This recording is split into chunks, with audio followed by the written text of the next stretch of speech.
Delhi 10/11 blast, उसमें जो कुछ हुआ वो तो अभी तक आपके सामने है टेलीविजन, डिजिटल प्लेटफॉर्म और अखबारों के जरिए, मगर उसके पीछे के तार कहां कहां जुड़े हुए हैं वो हम आपको डिटेल में बताते हैं। और खास तौर पे आपका अपना digital platform the news room 24 hours, हमने कल सुबह से ही शाम तक आपको पहले ही ये अंदेशा बता दिया था कि किस तरह से फरीदाबाद से इतने भारी मात्रा में विस्फोटक पदार्थ का मिलना कहीं ना कहीं ये संकेत देता है कि कुछ ना कुछ निशाने पर है। क्या निशाने पर कोई वीआईपी है या फिर निशाने पर कोई बड़ी लोकेशन है? कल शाम को मैं और मेरे सीनियर सहयोगी पवन शर्मा उस समय लाइव पर थे जब दिल्ली में धमाका हुआ, और उस समय हम इसी पर बात कर रहे थे आखिर इतनी बड़ी मात्रा में विस्फोटक फरीदाबाद में एक फ्लैट तक कैसे पहुंचा, आखिर उस विस्फोटक का निशाना क्या है। और उसी समय 6:52 पर दिल्ली के लाल किला मेट्रो स्टेशन के बाहर एक I-20 गाड़ी में धमाका होता है और उसके बाद 5 से 6 गाड़ियों के परखच्चे उड़ जाते हैं और जो शाम तक आंकड़े सामने आते हैं वो दहला देने वाले थे। दिल्ली में 2011 के कोर्ट धमाकों के बाद पहली बार इतना बड़े धमाके हुए। और अगर एक तरफ हम ये बात करें कि प्रधानमंत्री नरेंद्र मोदी की 11 साल की हुकूमत में पहली बार दिल्ली दहली है, इसको लेकर प्रधानमंत्री नरेंद्र मोदी की सरकार पूरी तरह से सजग है। और अभी जब हम आपके सामने लाइव पर हैं, करीबन सवा घंटे की खास सिक्योरिटी समीक्षा बैठक गृह मंत्री अमित शाह के घर खत्म हुई है, और इस बैठक में भी वही सामने आया है जो हमने पहले ही एनालिसिस किया है। आप नीचे हमारे टिकर कैप्शन में अगर पढ़ रहे होंगे कि दिल्ली धमाकों के तार कश्मीर नेटवर्क से जुड़ रहे हैं, यानी कि कश्मीर का वही टेरर नेटवर्क जिसे हम कल आतंक के डॉक्टर्स बता रहे थे। एक और डॉक्टर का नाम इसमें जुड़ रहा है और वो है डॉक्टर मोहम्मद उमर। ये वही मोहम्मद उमर है जो सस्पेक्ट है, इस दिल्ली धमाके का मुख्य अभियुक्त माना जा रहा है। और यह भी माना जा रहा है कि इसकी उस धमाके में मौत हो गई, और अगर इसकी उस धमाके में मौत हो गई है तो ये फिदाइन हमला था, क्योंकि उमर लगातार वहां बना हुआ था, उसी इलाके में था, और करीबन 3 घंटे HR नंबर की I-20 गाड़ी वहीं पर लाल किला के सामने एक पार्किंग में थी। 3:19 पे ये गाड़ी वहां एंटर करती है और 6:48 पर वहां से बाहर निकलती है। 6:48 से 6:52 तक 4 मिनट तक ये गाड़ी रेंगती हुई उस मेट्रो स्टेशन के बाहर तक जाती है जहां पर धमाका होता है। जो जानकारी अभी तक सामने आ रही है, उमर जो बेसिकली पुलवामा का रहने वाला है, जिसका पूरा नाम मोहम्मद उमर है, डॉक्टर उमर के नाम से जाना जाता था, उसकी मां और दोनों भाइयों को पुलिस ने पूछताछ के लिए गिरफ्तार कर लिया है। अभी अमित शाह ने जो बैठक अपने घर में दिल्ली में ली, उसमें IB चीफ, रॉ के चीफ, NSG कमांडो के जो DGP है NSG के, NIA के जो DGP है, और उसके साथ साथ दिल्ली पुलिस कमिश्नर, ये सभी शामिल थे। खास तौर पे इसमें जो सबसे अहम जानकारी निकल कर आ रही है वो निकल कर आ रही है IB की ओर से। IB के जो चीफ है तपन डेका, उन्होंने कल रात को भी गृह मंत्री अमित शाह से बात की और IB को इंफॉर्मेशन थी कि बेसिकली जो कश्मीर का टेरर नेटवर्क बस्ट किया गया है कश्मीर पुलिस द्वारा, उसके कहीं ना कहीं तार उत्तर प्रदेश और हरियाणा से जुड़ते हुए नजर आ रहे हैं। यही कारण था कि कश्मीर टीम की पुलिस सहारनपुर, लखनऊ, फरीदाबाद में पहुंच चुकी थी, और लखनऊ से जिस तरह से कल शाम को एक गिरफ्तारी हुई थी, सहारनपुर से भी कुछ डिटेल्स मिली थी, और फरीदाबाद से बड़ी संख्या में विस्फोटक पदार्थ और IED बनाने का मटेरियल मिला था। इससे यह जाहिर होता था कि दिल्ली NCR के पास कोई ना कोई टारगेट इन आतंकियों ने सेट किया हुआ है। इतना भी साफ हो चुका है कि यह सारा आतंकी नेटवर्क जैश-ए मोहम्मद का था।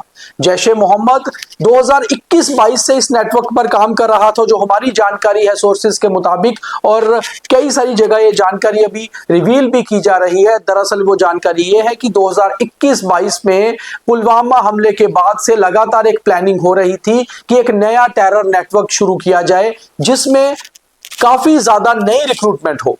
इसी में सबसे पहले चुना गया कुछ डॉक्टर्स को, और खास तौर पे हाशिम एक हैंडलर का नाम सामने आ रहा है। अभी तक ये साफ नहीं हो पाया कि हाशिम जो है दरअसल वो पाकिस्तानी आतंकी है या फिर कश्मीर का रहने वाला। हाशिम ने नया नेटवर्क शुरू किया और उसके बाद डॉक्टर उमर को इसमें इन्वॉल्व किया गया। डॉक्टर उमर 2022 में इस नेटवर्क के साथ जुड़ा था। उसके परिवार के मुताबिक डॉक्टर उमर 2021-22 से ही लगातार दिल्ली में रह रहा है। उन्हें लगता था कि वो एक डॉक्टर के तौर पर काम कर रहा है। जो उसकी मां का बयान अभी कश्मीर पुलिस के साथ इंटेरोगेशन में सामने आ रहे हैं, और उनका कहना है कि उन्हें नहीं पता था कि वो कहां जुड़ा हुआ है। करीबन एक हफ्ता पहले उसने अपने घर पे कहा था कि मेरे कुछ एग्जाम्स हैं और मैं कुछ दिन बाद कश्मीर आऊंगा, मगर उस दौरान परिवार का कहना है कि कोई भी बात डॉक्टर उमर से नहीं हुई। उन्होंने एक बात बिल्कुल मानी है कि वो लगातार घर पे पैसे भेजता था, वो किसी नेटवर्क से जुड़ा था। इसके बारे में फिलहाल इनकार किया जा रहा है, मगर जो जानकारी आ रही है 13 लोगों की गिरफ्तारी दिल्ली से हुई है। 3 लोगों को कश्मीर में पकड़ा गया है, जिसमें से तीनों डॉक्टर उमर के परिवार के हैं, 2 उसके भाई और 1 उसकी मां।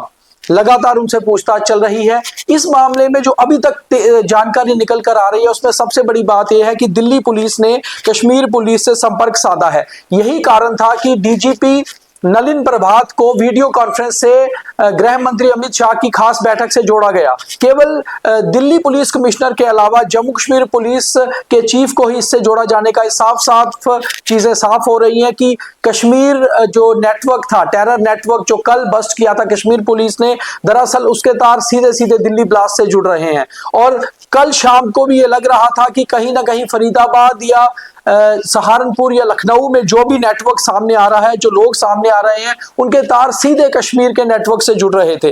अभी तक हम आपको बता दें कि 3 और लोगों को पूछताछ के लिए बुलाया गया है। उसमें कश्मीरी, ये तीनों कश्मीरी हैं, तारिक अहमद मलिक, आमिर रशीद और उमर रशीद, ये 3 लोग सामने आए हैं और ये तीनों लोगों को भी पुलवामा से पकड़ा गया है। दरअसल डॉक्टर उमर के संपर्क में रहने वाले कुछ और लोगों को भी क्वेश्चनिंग के लिए बुलाया गया है। 12 मोबाइल फोन्स को जब्त किया गया है, जिन फोन पर आखिरी बार डॉक्टर उमर के फोन पर कॉल्स हुई थी। इस कार ब्लास्ट में सबसे बड़ी बात यह सामने आ रही है कि काफी सारे लोग जो हैं वो साउथ कश्मीर के पुलवामा से जुड़े हुए नजर आ रहे हैं, क्योंकि डॉक्टर उमर के जो संपर्क में ये लोग थे, दरअसल ये कहीं ना कहीं उस नेटवर्क से भी जुड़े हुए हो सकते हैं। इसलिए पुलिस इसमें कोई भी किसी भी किस्म की रियायत नहीं बरतना चाहती। और खास तौर पे जो अभी बैठक खत्म हुई अमित शाह के घर पे, हम आपको ये बता दें कि अमित शाह ने बिल्कुल साफ कर दिया है आईबी को, दिल्ली पुलिस को, कश्मीर पुलिस को, कि कहीं पर भी किसी को भी बख्शा नहीं जाएगा।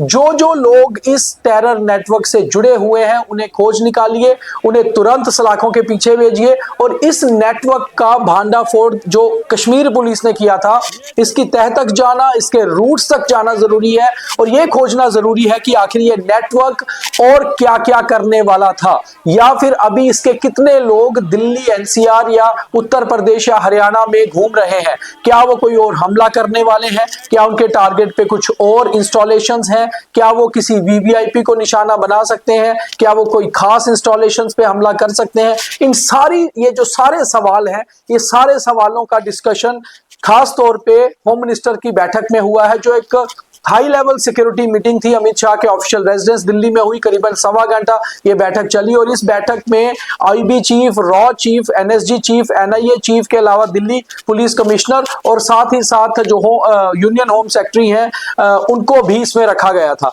और बड़ी बात यह है कि वीडियो कॉन्फ्रेंसिंग से जम्मू कश्मीर के डीजीपी नलिन प्रभात को भी जोड़ा गया था, जिससे द न्यूज रूम 24 आवाज ने लगातार जो बात कही है वो बिल्कुल साफ होती है कि कश्मीर पुलिस अब दिल्ली ब्लास्ट में इन्वेस्टिगेशन में पूरी तरह से शामिल हो चुकी है। दिल्ली पुलिस ने कश्मीर पुलिस से संपर्क साधा है, और जम्मू कश्मीर पुलिस के पास जितना भी खाका डॉक्टर उमर को लेकर, डॉक्टर आदिल को लेकर, डॉक्टर मुजम्मिल को लेकर था, वो सारा दिया गया है, और उसके ऊपर दिल्ली पुलिस आगे अब कार्रवाई कर रही है। और एक और चीज सामने आ रही है कि अमोनियम निट्रेट होने की जो बात कल कही गई थी, 360 किलो जो फरीदाबाद के एक फ्लैट से मिला था, दरअसल उसे भी किसी सीएनजी के साथ जोड़कर एक बड़ा धमाका किया जा सकता है, ऐसा जो है एफएसएल एक्सपर्ट से सामने आया है। और बहुत ज्यादा चांसेस ये भी है कि जो 360 किलो विस्फोटक मिला है उसके अलावा कोई और विस्फोटक भी दिल्ली या एनसीआर में हो, जिस वजह से धमाका किया गया। एक और चीज पे भी अब कश्मीर पुलिस, जम्मू कश्मीर पुलिस और दिल्ली पुलिस काम कर रही है, वो ये है कि जो कल सुबह इतनी भारी मात्रा में विस्फोटक मिला और उसके बाद उसका खुलासा हो गया, शायद इसी से बौखलाकर डॉक्टर उमर ने जल्दबाजी की दिल्ली में धमाके कराने की, और उसे लगा कि शायद अब वो पकड़ा जाएगा, क्योंकि एक वही ऐसा आतंकी था इस नेटवर्क का जो कल सुबह से फरार चल रहा था और उसके नाम को लेकर लगातार बात हो रही थी कि डॉक्टर उमर, जिसका पूरा नाम मोहम्मद उमर है, पेशे से एमबीबीएस डॉक्टर भी है और पुलवामा का रहने वाला है, कि आखिर वो है कहां। और कल शाम को जिस तरह से सीसीटीवी फुटेज में साफ हुआ है कि जो मास्क पहने हुए i20 गाड़ी चला रहा था, दरअसल वो डॉक्टर उमर ही था। थोड़ी सी आपको जानकारी उस गाड़ी के बारे में भी देते हैं, जो i20 कार जिसमें ये धमाका किया गया है, जिसको डॉक्टर उमर नाम का ये आतंकी चला रहा था। HR26CE7476 नंबर ये i20 कार दरअसल 2014 मॉडल की i20 है, और इसको सबसे पहले जो रजिस्टर किया गया है वो मोहम्मद सलमान, जो गुरुग्राम का रहने वाला है, हरियाणा का, उसके नाम पर किया गया है। अब दो एंगल इसमें और निकल कर आ रहे हैं कि ये गाड़ी पहले मोहम्मद सलमान से एक तारिक नाम के शख्स ने खरीदी थी जो पुलवामा का ही रहने वाला था। उसने ये गाड़ी कब खरीदी, इसके ऊपर भी लगातार दिल्ली पुलिस काम कर रही है और कश्मीर पुलिस को भी इसका रजिस्ट्रेशन नंबर की जो फोटोकॉपी है वो दी गई है, इसके ऊपर कश्मीर पुलिस भी काम कर रही है। दूसरा एंगल ये आ रहा है कि तारिक नाम के शख्स से डॉक्टर उमर ने ये i20 गाड़ी पिछले करीबन 2 सालों से खरीदी हुई है। तीसरा एंगल यह है कि सलमान ने ये गाड़ी डायरेक्ट पुलवामा के रहने वाले डॉक्टर उमर को बेची है। हालांकि सलमान को कल रात से ही गिरफ्तार कर लिया गया था। मोहम्मद सलमान, जिसके कनेक्शन भी कश्मीर से हैं, बेसिकली कश्मीर का रहने वाला है, काफी सालों से हरियाणा के गुरुग्राम में सेटल है, उसने ये गाड़ी सबसे पहले खरीदी थी, उसके नाम पे रजिस्टर थी, 2014 मॉडल ये i20 सफेद रंग की गाड़ी थी। और इसकी अब दो चीजें सामने है कि ये गाड़ी डॉक्टर उमर ने कब खरीदी, और अगर ये पुष्टि हो जाती है, अभी एनआईए का कहना है कि इस मामले में सबसे बड़ी चीज है कि जो डीएनए रिपोर्ट्स आनी बाकी है। अगर डीएनए रिपोर्ट्स में साफ हो जाता है कि मरने वाला आतंकी दरअसल डॉक्टर उमर ही था, उसी ने ही ये हमला करवाया था, अगर ये साफ हो जाता है तो फिर सीधे सीधे तार जो है जैश ए मोहम्मद के उसी नेटवर्क से जुड़ जाते हैं जो 2021-22 से जम्मू कश्मीर में काम कर रहा था, और उसका हैंडलर हाशिम नाम का एक आतंकी था। हाशिम के ऊपर भी जांच कर रही है जम्मू कश्मीर पुलिस, और बड़ी चीज इसमें जो सामने आई है कि जम्मू कश्मीर पुलिस अब सीधे सीधे दिल्ली ब्लास्ट की इन्वेस्टिगेशन से जुड़ गई है, और ये सीधा सीधा एक फिदाइन हमला था, ये भी साफ हुआ है। कुछ जो और जानकारी हमारे पास अभी तक सामने आ रही है वो भी हम आपके साथ साझा करना चाहते हैं। और इस मामले में अब पुलिस ने डॉक्टर उमर के जो 2 भाई जिनको गिरफ्तार किया है, उनका नाम आशिक अहमद और जफूर अहमद है। उनके साथ साथ उसकी मां शमीम बानो को भी हिरासत में लिया गया। और जैसे मैंने आपको पहले बताया कि ये खुलासा हो चुका है कि परिवार का ये कहना है कि दरअसल डॉक्टर उमर पिछले कुछ सालों से हरियाणा के फरीदाबाद में रह रहा था। वो घर पे ये बताता था कि वो वहां पर एक प्राइवेट हॉस्पिटल में काम कर रहा है। परिवार का कहना है कि वो कभी भी डॉक्टर उमर के पास फरीदाबाद नहीं गए, उसका कहना था वो दिल्ली में काम करता है और साथ ही साथ वो हर महीने घर पे पैसे भेजा करता था। अब बड़ी बात यह है कि जो तीनों के फोन है उसके दोनों भाइयों के और मां के, उनको भी जब्त कर लिया गया है। उसके अलावा 9 और लोगों के फोन जब्त किए गए हैं। कश्मीर पुलिस लगातार कुलगाम, पुलवामा, शोपियां और श्रीनगर में कई जगह पर रेड्स कर रही है। डीजीपी नलिन प्रभात खुद इस सारे ऑपरेशन को लीड कर रहे हैं। रात से ही लगातार कश्मीर पुलिस से दरअसल दिल्ली पुलिस ने संपर्क साधा था, और इस बात की पुष्टि इसी बात से हो जाती है कि होम मिनिस्टर के घर पर जो खास सिक्योरिटी बैठक हुई है, खासतौर पर इन्वेस्टिगेशन को लेकर दिल्ली ब्लास्ट की, उसमें वीडियो कॉन्फ्रेंसिंग से जम्मू कश्मीर के डीजीपी नलिन प्रभात को जोड़ा गया है। नलिन प्रभात ने जितनी भी जानकारी थी वो होम मिनिस्टर को दी है, जो कश्मीर पुलिस की इन्वेस्टिगेशन है। दरअसल इस नेटवर्क का भांडाफोड़ सबसे पहले कश्मीर पुलिस ने किया। नौगाम पुलिस स्टेशन जो श्रीनगर डिस्ट्रिक्ट में आता है उसमें एफआईआर दर्ज हुई। एफआईआर नंबर 162/2025 में मामला दर्ज हुआ और अब उसमें सब सेक्शंस लगाई जा रही हैं। डॉक्टर आदिल की सबसे पहले गिरफ्तारी हुई, उसके बाद डॉक्टर मुजम्मिल गिरफ्तार हुआ। कल शाम को लखनऊ से डॉक्टर शाहिद शाहीन जो एक फीमेल डॉक्टर है वो गिरफ्तार हुई। उसके बाद लगातार 7 और लोग गिरफ्तार हुए, उसमें से एक शोपियां का इमाम इरफान नाम का, मोहम्मद इरफान नाम का शख्स है, वो भी बताया जा रहा है। और एक बड़ा टेरर नेटवर्क ये लग रहा है जिसमें ओजीडब्ल्यू स्लीपर सेल के अलावा सीधे लोग काम कर रहे हैं और पढ़े लिखे लोग, आतंक के डॉक्टर इसमें साफ शामिल होते नजर आ रहे हैं। अभी तक गिरफ्तार लोगों में 3 डॉक्टर्स हैं और जो मुख्य अभियुक्त दिल्ली ब्लास्ट का बताया जा रहा है, मेन कॉन्स्पिरेटर और मेन जो इसमें फिदाइन था, अगर ये कंफर्म हो जाता है कि उमर ही वो गाड़ी चला रहा था तो ये साफ हो जाएगा कि इस हमले को अंजाम देने वाला भी एक डॉक्टर ही था जिसका नाम मोहम्मद उमर उर्फ डॉक्टर उमर है, जो जैश ए मोहम्मद का आतंकी है। तो अभी तक की जो खास जानकारी यही है कि जम्मू कश्मीर पुलिस दिल्ली ब्लास्ट में सीधे इन्वेस्टिगेशन में जुट गई है, क्योंकि जम्मू कश्मीर से इसके तार जुड़ते हुए नजर आ रहे हैं और साफ जाहिर हो रहा है कि जो नेटवर्क को जम्मू कश्मीर पुलिस ने बस्ट किया था, दरअसल वही नेटवर्क दिल्ली धमाकों के पीछे भी है, जो अभी तक की जानकारी है। और होम मिनिस्टर अमित शाह ने साफ कर दिया है कि इस नेटवर्क को पूरी तरह से तोड़ा जाएगा, किसी भी शख्स को छोड़ा नहीं जाएगा, मगर प्राथमिकता यही है कि अगर इस टेरर नेटवर्क के कुछ और आतंकी दिल्ली एनसीआर में है तो सबसे पहले प्राथमिकता है उन्हें पकड़ने की। हमारे पास जो भी जानकारी आएगी हम कोशिश करेंगे क्रॉस चेक करके, क्रॉस वेरीफाई करके आपके तक पहुंचाएं और आपका ट्रस्ट हम पे बना रहे, इसलिए हमारी कोशिश होती है कि हर चीज को वेरीफाई करके आपके तक लाया जाए, चाहे वो सोर्सेज के हवाले से हो या ऑफिशियल तरीके से। तो इसलिए आप हमारे इस लाइव को, इस डिटेल्स को ज्यादा से ज्यादा शेयर करिए ताकि लोग समझ पाएं कि किस तरह से ये डॉक्टर ऑफ टेरर जो थे लगातार काम कर रहे थे और इसके पीछे पाकिस्तान का आतंकी संगठन जैश ए मोहम्मद, जो भारत में लगातार कोशिश करता है टेरर फैलाने की, इन दिल्ली धमाकों के पीछे जो 10/11 को हुए वही उन्हीं का हाथ था। बहुत धन्यवाद।